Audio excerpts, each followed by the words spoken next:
નમસ્કાર મિત્રો, લોકસભાની ચૂંટણીની ગતિવિધિઓ વિશે આપણે વાત કરી રહ્યા છીએ.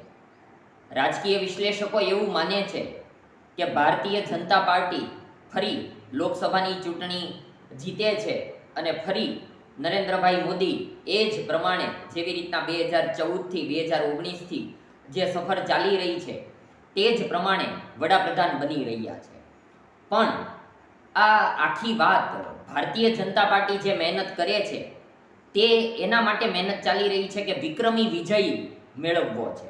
અત્યાર સુધી ભારત દેશના ઇતિહાસમાં કોઈ પણ પ્રકારની વિક્રમી જીત ન મળી હોય એ પ્રમાણેનું પરફોર્મન્સ કરીને ભારતીય જનતા પાર્ટી પોતાનો દેખાવ દર્શાવવા ઈચ્છે છે. ગુજરાત લોકસભાની 26માંથી 15 બેઠકોના ઉમેદવારોના નામ જાહેર કરી દીધા છે. તેમાં 2 મહિલાઓ છે.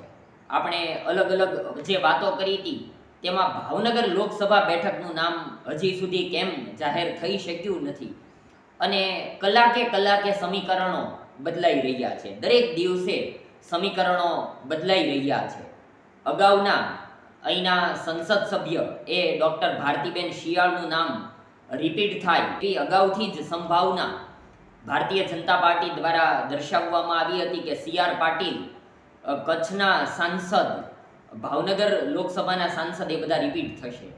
પણ ફરી સમીકરણ બદલવામાં આવ્યું અને રાજ્યસભાના સાંસદ અને કેન્દ્રીય આરોગ્ય મંત્રી મનસુખભાઈ માંડવિયા આ બેઠક ઉપર ચૂંટણી લડશે કે કેમ તેવી ભારતીય જનતા પાર્ટી દ્વારા એક હવા ઊભી કરવામાં આવી અને પછી તેમને પોરબંદર ટિકિટ આપી દેવામાં આવી.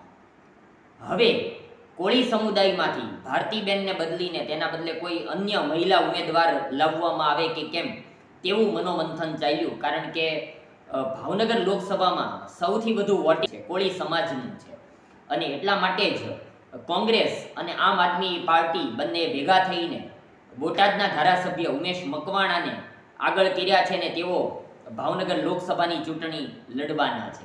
કોળી સમાજ પછીનું જે વોટિંગ છે પાટીદાર સમાજનું, તો તેમાંથી ગોરધનભાઈ ઝડફિયાની વાત હોય કે મનસુખભાઈ માંડવિયાની વાત હોય તો હવે મનસુખભાઈ તો પોરબંદરથી ચૂંટણી લડવાના છે એટલે કોઈ પાટીદાર નેતા હશે કે કેમ તે વાત ચાલી. હવે જે વાત છે ક્ષત્રિય સમાજની નારાજગીની વાત છે. આ જ વાત 2022ની વિધાનસભા ચૂંટણીમાં પણ આપણે કરી હતી. ત્યારે પણ ક્ષત્રિય સમાજે પોતાની નારાજગી દર્શાવી હતી. આમ ભાવનગર એટલે ગોહિલવાડ એવું કહેવાય છે, કારણ કે અહીંના મહારાજા કૃષ્ણકુમાર સિંહજી અને ગોહિલોની વધુ વસ્તી હોવાને કારણે આખો પ્રદેશ એ ગોહિલવાડ છે. તેમાં કેટલોક અમરેલીનો વિસ્તાર પણ લાગુ પડે છે. એક સમય હતો કે જ્યારે ભાવનગરના સંસદ સભ્યથી માંડીને અડધો અડધ ધારાસભ્યો એ ક્ષત્રિય સમાજના હોય એટલે ક્ષત્રિય સમાજનું ઘણું બધું પ્રભુત્વ હતું.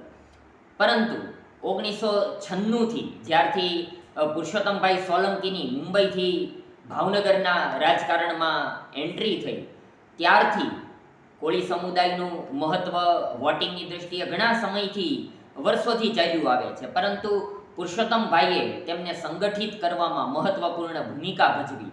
ત્યારથી લગલગાટ એટલે આ 3 દાયકા પૂર્ણ થવામાં આવશે પણ કોળી સમાજનું મહત્ત્વ દિવસે દિવસે વધતું ગયું અને અત્યારે તેના ભાવનગર જિલ્લાની જે 7 વિધાનસભા બેઠકો છે તેમાંથી 4 ભાવનગર ગ્રામ્ય, મહુવા, તળાજા અને પાલીતાણા એ 4 બેઠકો ઉપર 4 ધારાસભ્યો એ કોળી સમાજમાંથી છે. એક પણ ધારાસભ્ય તરીકે ભારતીય જનતા પાર્ટી તરફથી ક્ષત્રિય સમુદાયને, ક્ષત્રિય સમાજને ટિકિટ આપી નહોતી એટલે ત્યારે તો રીતસર ભાજપની સામે ક્ષત્રિય સમાજ આવ્યો હતો. હવે ફરીવાર પાછું એવી જ કંઈક નારાજગી અત્યારે ઊભી થઈ છે. એનું કારણ એ છે કે માર્કેટિંગ યાર્ડની, ભાવનગર માર્કેટિંગ યાર્ડની ચૂંટણી હતી અને તેની સાથે તેમાં ઘોઘા પણ મિશ્રિત છે. તો તેમાં વધુ વિજેતાઓ એ ક્ષત્રિય સમાજમાંથી હતા. તેમ છતાં ક્ષત્રિય સમાજને ચેરમેન પદ મળ્યું નથી એટલે તેમની નારાજગી વધુ સામે આવી છે અને લોકસભા ચૂંટણી પહેલાં પણ એ નારાજગી શરૂ થઈ છે. જો કે ભારતીય જનતા પાર્ટી દ્વારા ભાવનગર જિલ્લા પંચાયતના પ્રમુખ તરીકે ભરતસિંહ ગોહિલને મૂક્યા હતા. ઉપરાંત ભાવનગર શહેર ભાજપના પ્રમુખ તરીકે પણ, કાર્યકારી પ્રમુખ તરીકે પણ ડીબી ચુડાસમાને મૂકીને તેમને સાચવવા માટે પ્રયત્ન કર્યો હતો. તેમ છતાં આ નારાજગી દિવસે દિવસે વધી રહી છે, કારણ કે ક્ષત્રિય સમાજનું મહત્વ દિવસે દિવસે ઘટ્યું હોય તેવું તેમના સમાજ દ્વારા રજૂ કરવામાં આવી રહ્યું છે. એટલે શું હવે ફરી પાછા કોઈ ક્ષત્રિય સમાજમાંથી ઉમેદવારો મુકાશે કે કેમ, એ નવા સમીકરણો બન્યા છે. કારણ કે ભારતીય જનતા પાર્ટી ઉપર દબાણ બનશે કે કેમ, કારણ કે અહીંના અગાઉ આપણે જે વિધાનસભા ચૂંટણી વખતે બેઠકોની વાત કરી હતી, તો તળાજા, પાલીતાણા, ભાવનગર પશ્ચિમ એ વિધાનસભા બેઠકો ઉપર ક્ષત્રિય સમાજનું વોટિંગ ઘણું વધારે છે. એટલે આપણે જે નામોની ચર્ચા વિચારણા કરી હતી ને, ભારતીય જનતા પાર્ટીમાં જે આગેવાનો અત્યારે કાર્યરત છે, એ રાજુભાઈ રાણાની વાત હોય કે પછી મહેન્દ્રસિંહ સરવૈયાની વાત હોય કે ભરતસિંહ ગોહિલની વાત હોય, વનરાજસિંહ ગોહિલની વાત હોય કે ભાવનગરના યુવરાજ જયવીરાજસિંહજીની પણ કેમ વાત ન હોય, તો તેમાંથી કોઈ ઉમેદવાર મુકાય છે કે કેમ અને તે પ્રકારનું દબાણ ઊભું કરવામાં આવે છે કે કેમ, એ જોવાનું રહેશે. જો કે છેલ્લી વિધાનસભા ચૂંટણીમાં ક્ષત્રિય સમાજની નારાજગી હતી, તેમ છતાં તેમના દ્વારા ભાજપનું જે વિજેતા પદ હતું તેમાં કોઈ ફેરફાર નહોતો થઈ શક્યો. એ વાત પણ સ્વીકારવી રહી. પણ આ વખતેની લોકસભા ચૂંટણીમાં શું થાય છે એ જોવાનું રહેશે. ધન્યવાદ મિત્રો.